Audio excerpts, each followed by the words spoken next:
madaxweyne ku-xigeenka dalkan jamhuuriyadda Soomaaliland mudane Cabdiraxmaan Cabdilaahi Ismaaciil Saylici oo ku sugan magaalada Berbera ayaa si rasmi ah u furay horyaalada Soomaaliland oo ay ku tartamayaan 22 kooxood oo noqonaya markii saddexaad ee lagu qabto dalkan jamhuuriyadda Soomaaliland waxaana martigelinaya markii labaad garoonka Cabdullahi Stadium ee magaalada Berbera ciyaarta furitaanka ayaa madaxweyne ku-xigeenka dalkan jamhuuriyadda Soomaaliland waxa uu si rasmi ah u furay horyaalkaasi ciyaarta koobaad oo ay foodo isku dari doonaan labada kooxood ee ku kala ciyaarayay magaca wasaaradda tamarta iyo dawladda hoose ee Gabiley ayaa waxa halkaasi ugu horeyn faahfaahin ka bixiyay habka ay ciyaaruhu ay u bilaabmeen iyo waliba in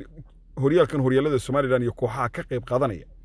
mas'uuliyiinta ka socotay wasaaradda ciyaaraha iyo dhalinyarada ee Soomaaliland ka horse waxa hadalada soo dhaweynaa halkaasi ka soo jeediyay gudoomiye ku-xigeenka golaha deegaanka ee degmada Berbera Nuur Cabdi Jaamac iyo sidoo kale gudoomiyaha gobolka Saaxil Cali Cabdi Cabdilaahi Cali Case iyo maarayaha hay'adda dekedaha Soomaaliland Siciid Xasan Cabdilaahi waxaana ay sheegeen in ay si weyn ugu faraxsan yihiin in horyaaladu ka qabsoomo magaalada Berbera waxa sharaf iyo karaamay noo ah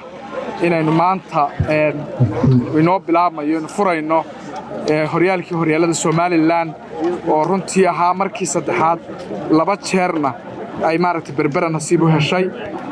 dhammaan bulshooyinka reer Berbera waxa aan leeyahay soo dhaweeya mar labaad iyo mar saddexaadba martida sharafta leh reer Soomaaliland guud ahaan iyo gaar ahaanba waxaynu ku dadaalaynaa shayga ugu weyn ee ugu muhiimsan waxa weeyaan inaynu dadkaasi karaamo leh u soo dhaweyno bulshada daawanaysa dhammaan iyo kuwa garoonka suganba waxaan leeyahay ku soo dhawaada magaalada Berbera oo qabatay markii saddexaad championka ama ciyaaro noocan oo kala ah taasina waxay muujinaysaa degmada Berbera inay ismuujisay ay ka mudan tahay gobolada kale oo haboon iyaguna inay ku daydaan insha Allah bismillaah kariim waxaan guul u rajaynayaa dhammaan jamhuuriyadda Soomaaliland iyo baxda isboortiga waxaan guul u rajaynayaa 22 kooxood ee tartamaya magac kasta ay ku tartamayaan waxaan leenahay waxaan noo farxada guud ahaan gobolka Saaxil runtii inaanu mar kalena qabanno aan martigelino championka gobolada waddanka waxaan halkan hambaliyo iyo bogaan ugu dirayaa xiriir kubadda cagta wasaaradda ciyaaraha iyo bahda ciyaaraha dhammaantoodba aan hambaliyo iyo bogaan ugu dirayaa halkan waxaan u rajaynayaa dhammaan bahda ciyaaraha meel kasta joogaa inay guuleystaan 22 kooxood ee halkan horyaalka maanta uga furmayna insha Allah guul baan u rajaynayaa inay geeyeen ugu dhamaado wasiirka wasaaradda ciyaaraha ee dawladda deegaanka Soomaalida ee Itoobiya Maxamed Mahdi iyo sidoo kale wasiirka wasaaradda shaqagelinta arrimaha bulshada iyo qoyska ee Soomaaliland injineer Cali Umar Maxamed Cali Xorxor iyo sidoo kale wasiirka wasaaradda dhalinyarada iyo ciyaaraha ee Soomaaliland Cabdirasaaq Faarax Muuse oo iyaguna halkaasi ka hadlay ayaa sheegay in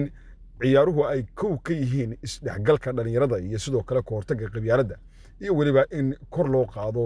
in ciyaaraha kala duwan ee dalka taasi oo lagu tartansiin doono kooxii ugu sareeyay degmooyinka dalkan jamhuuriyadda Soomaaliland waxaan halkan ka sheegayaa reer Berbera lagama maarmo waa sidaas marka lacag loo baahdo waa Berbera marka la ciyaarayo waa Berbera marka waddanka la difaacayana waa Berbera marka reer Berbera horta nin kastaaba haydigade kaalinta waddanka kaga jirtaa horta waa taa waxaan sheegayaa in ay reer Soomaaliland la socdaan naftoodana u sheegaan Berbera waa lagama maarmaanka waddanka بعد السلام waxaan rabaa inaan u mahadnaqo dhammaan wasaaradda dhalinyarada bahda warbaahinta xiriirka kubadda cagta iyo ka soo qaybgalayaasha dhammaantood sida wanaagsan ay isugu hawleen munaasabadan quruxda badan ee loo soo agaasimay 22 kooxood oo ka kala socday gobolada Soomaaliland waxaan leeyahay dhammaantiin cid kasta oo ka qayb qaadatay waan u mahadnaqayaa dhammaantood waxaan leeyahay wada garab taaganahay waxay ahayd runtii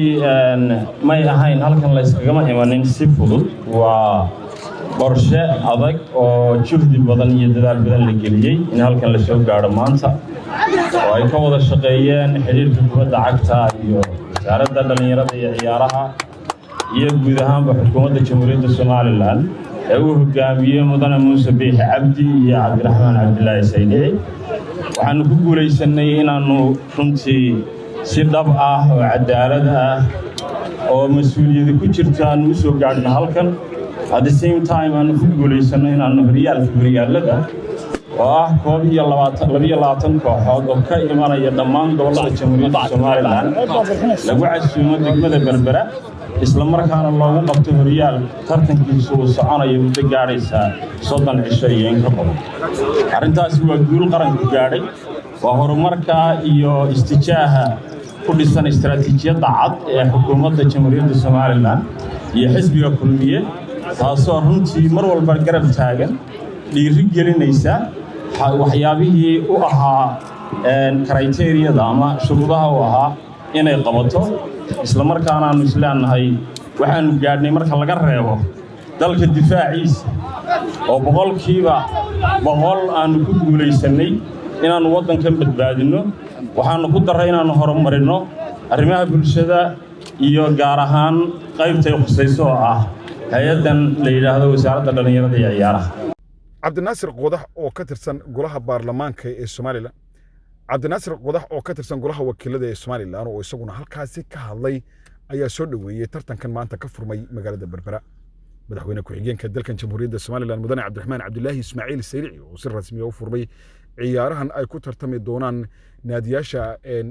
heerka koobaad iyo labaad iyo saddexaad ka soo galay gobolada iyo degmooyinka dalka oo gaadhaya ilaa 22 kooxood ayaa waxa uu sheegay in dawlad ahaan ay mar walba dhiiri gelinayaan dhalinyarada dalkan Jamhuuriyadda Soomaaliland.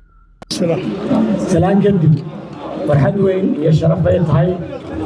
in maanta halkan daafurno ciyaarihii horyaalada Jamhuuriyadda Somaliland oo runtii ay ku tartamayaan 22 kooxood oo ka soo baxay gobolada dawladda ka soo baxay oo ku yimid dalkani xirfad iyo sarreeb ka soo kala yimaadeen goboladoodii runtii aad iyo aad farxad noogu tahay sharaf dhammaan ummadda reer Somaliland. ciyaaruhu sida la wada sheegay qiimo weyn ayay ku leeyihiin bulshada, waxay wax weyn ka qaataan isdhexgalka iyo isbarashada dhalinyarada, waxay wax ka taraan caafimaadka jirka mid maskaxeed iyo mid jireedba, waxay qiimo weyn geliyaan in ummaddu isku soo dhawaato nabadgelyadooda iyo wadajirkooda ka wada shaqeeyaan. marka waxaan leeyahay intii maanta nasiibkaa ka heshay 22 kooxood waxaan ku boorinayaa ciyaartu cadaawad maaha, waa tartan iyo sharaf weeyaan inay ciyaar qurux badan oo magacooda iyo magaca qarankaba kor u qaada inaan ka muujiyaan oo ayna ka soo dhex gelin waxa la yiraahdo cadaawad iyo xaraaqad iyo in la isku dhaxdhaho. inkastoo in Berbera dhaqanka lahayn shacabka reer Berbera waxa la hayn waa inay soo dhaweystaan ciyaartoyda halkaya sharaf ay idin tahay in goboladii maanta gobolka laga doorto hadday tahay